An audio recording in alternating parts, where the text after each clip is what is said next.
Assalamualaikum warahmatullahi wabarakatuh. Perkenalkan, saya Novitya Nauduri dari kelas EWAKU. Di sini saya akan mempresentasikan hasil ujian praktik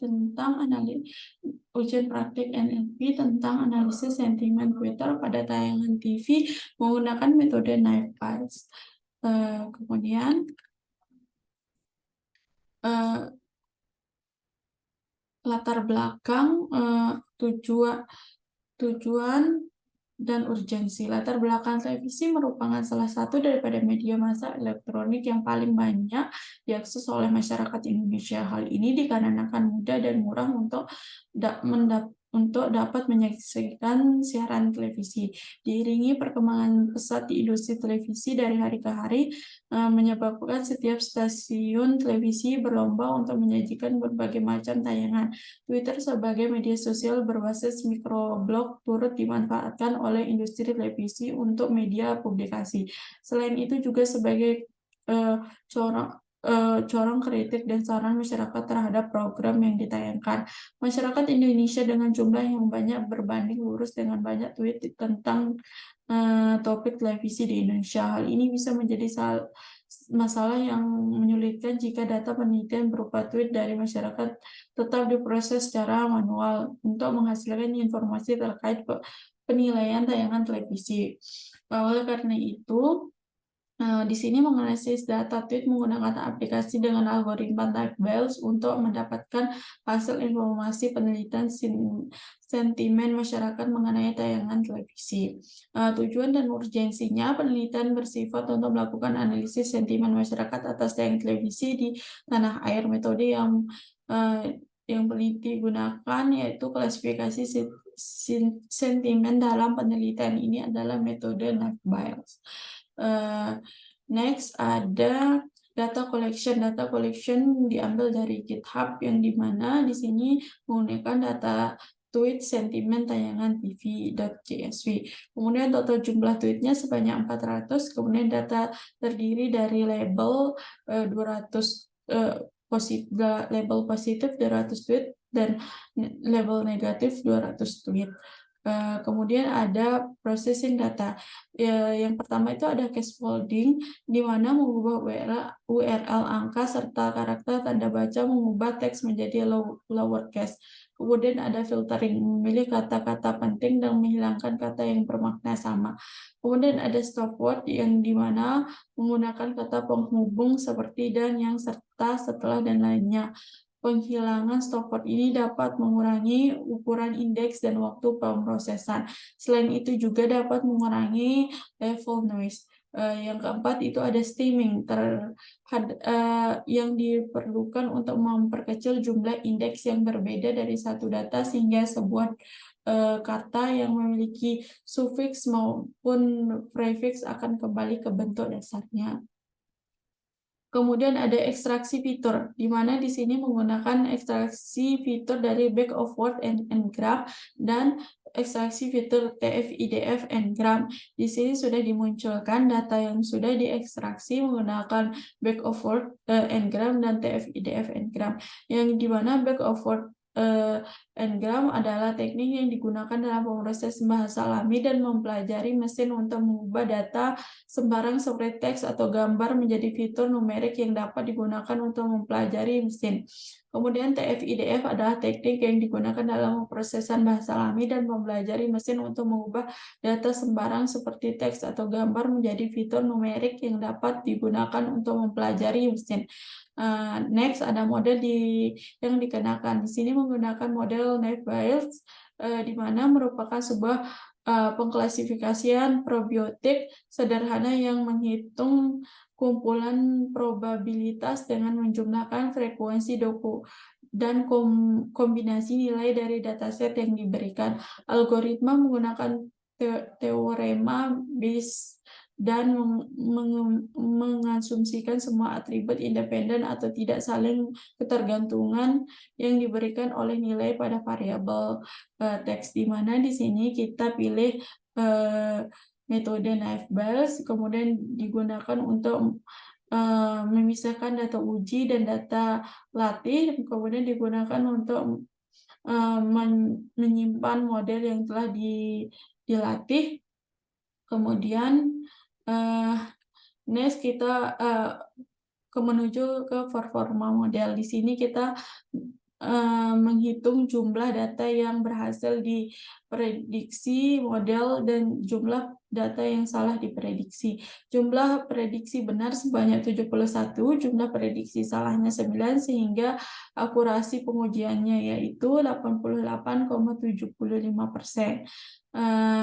Di mana di sini bisa dilihat confusion matriksnya 34, 6, 3, dan 37.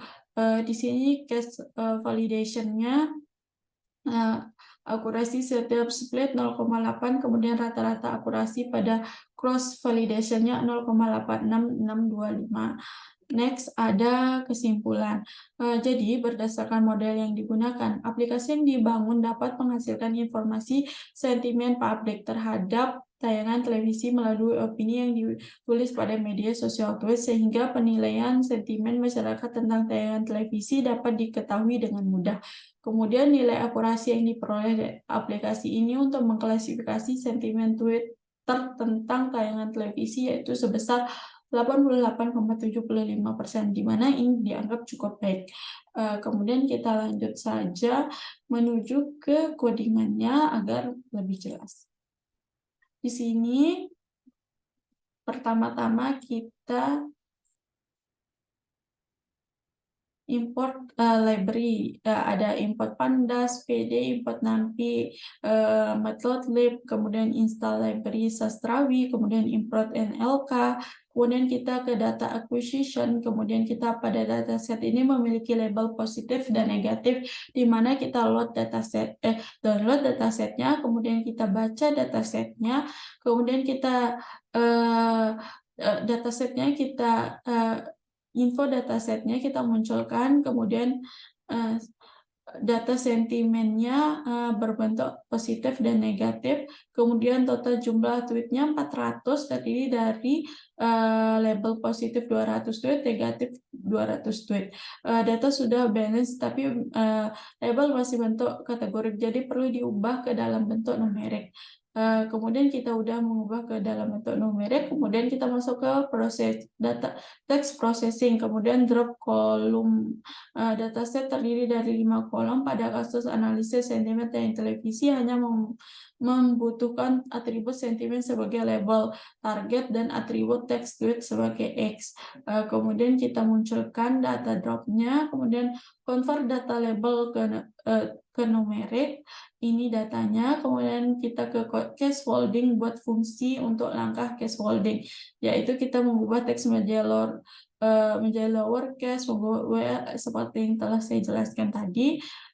Kemudian kita masuk ke word normalizing. Di sini kita download korpus kompilasi slang word-nya, kemudian kita key normal rate CSV-nya, kemudian dev text normalize, kemudian kita filtering stop word removal. Di sini kita lengthnya sebanyak 758, kemudian lihat daftar stop word yang disediakan di NLTK, kemudian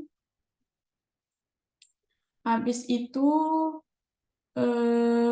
kita buat fungsi untuk langkah stop word removal-nya. Di sini menggunakan dan, yang, BGT, enggak, ini SM, ya, lo, orang, ya, aja sih. Ini tambahkan kata lain dalam daftar stop word-nya itu. Kemudian kita ke stemming. Di sini kita buat fungsi untuk langkah stemming berbahasa Indonesia. Kemudian text processing pipeline. Di sini buat fungsi untuk mengubah seluruh langkah text processing-nya. Kemudian kita perhatikan waktu komputasi. Di sini menggunakan runtime GPU, kemudian wall time-nya 45,3 second. Kemudian kita munculkan datanya, kemudian simpan data yang telah melalui text processing agar kita perlu menjalankan proses tersebut mulai awal. Ini opsional. Kemudian fitur engineering, kita pisahkan kolom fitur dan target, muncul data X-nya dan Y-nya. Kemudian fitur extraction, backward and gram-nya kita buat. Terus kita melihat jumlah fiturnya, melihat fitur-fitur apa saja, melihat matriksnya. Kemudian ini data setelah di ekstraksi. Kemudian kita ekstraksi fitur TF-IDF-nya sama juga. Nah, ini bentuk datanya. Kemudian fitur selection chi-square-nya. Kemudian chi-square semakin tinggi nilainya maka semakin baik fiturnya. Ini dia nilainya, kemudian menampilkan fitur beserta nilainya, ini dia. Kemudian mengaturkan fitur terbaiknya, mengurutkan fitur terbaiknya, ini dia. Kemudian menampilkan marks pada fitur yang diselesaikan. False berarti fitur tidak terpilih, dan true berarti fitur terpilih. Menampilkan fitur-fitur terpilih berdasarkan marks atau nilai tertinggi yang sudah dikalkulasikan pada chi-square. Kemudian setelah itu kita ke cara melihat vocab yang dihasilkan oleh TF-IDF. Setelah itu kita menampilkan fitur yang sudah diseleksi beserta nilai vektornya pada keseluruhan data. Ini dia datanya. Kemudian kita ke modeling di sini menggunakan Naive-Bayes. Setelah itu kita training modelnya. Ini array-nya. Setelah itu model evaluasi. Di sini kita hitung jumlah data yang berhasil diprediksi.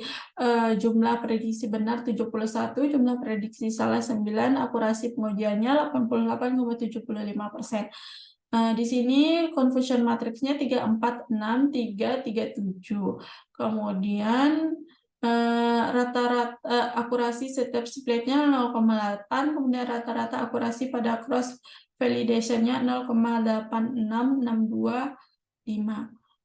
Kemudian kita load modelnya, load vocabulary dari TF-IDF, kemudian kita masukkan teks input teksnya. Di sini saya memasukkan film itu bagus untuk ditonton. Jadi hasilnya teks processing-nya film bagus tontonan. Hasil prediksi film ini bagus untuk ditonton adalah positif. Sekian dari saya. Jika ada kesalahan mohon dimaafkan. Terima kasih.